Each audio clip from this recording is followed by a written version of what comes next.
আপনারা যারা চেয়ারম্যান হতে চান, মেম্বার হতে চান, বিশেষ করে ইয়াং যারা আছেন, যাদের বয়স হয়েছে, ভোটে দাঁড়াইতে কোনো ধরনের বাধা বা কোনো ধরনের থাকে না যে আমার বয়স কম, আমি ভোটে কিভাবে দাঁড়াবো, এটা ভাবার দরকার নাই।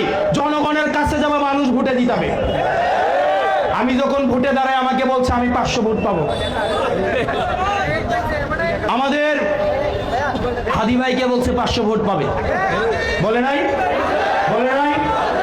আমরা ঠিক আছে বলছি, টাকা ছাড়া 500 ভোট দিলে এটাই এনাফ। আমরা 500 ভোট নিয়ে আমরা নির্বাচনী সংযোগ শুরু করেছি।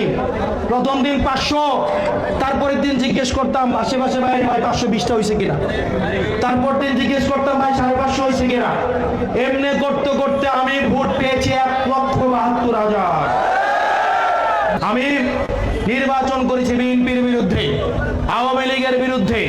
আমার নির্বাচনে বিএনপি এবং আওয়ামী লীগ স্বৈরাচার মিলেমিশে একাকার হয়ে গিয়েছে। থামাইতে পেরেছে, কারণ আমার সামনে ছিল তরুণ প্রজন্ম এবং আমার মায়েরা।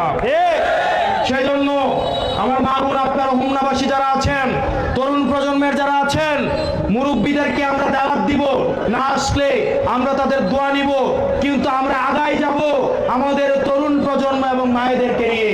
আগামীর বাংলাদেশ, এই চ্যানেল ফর বাংলাদেশ, জেনজির বাংলাদেশ, তাদেরকে মাথায় রেখেই আমাদের নির্বাচনী প্রস্তুতি নিতে হবে। সেজন্য আমরা চাই আপনারা বিভিন্ন ইউনিয়নে ওয়ার্ডে ওয়ার্ডে আপনারা কাউন্সিলর এবং চেয়ারম্যান প্রার্থী, মেম্বার প্রার্থী আপনারা আগ্রহী হবেন এবং আমরা আপনাদেরকে সমর্থন দিব যদি আপনাদের যোগ্যতা থাকে।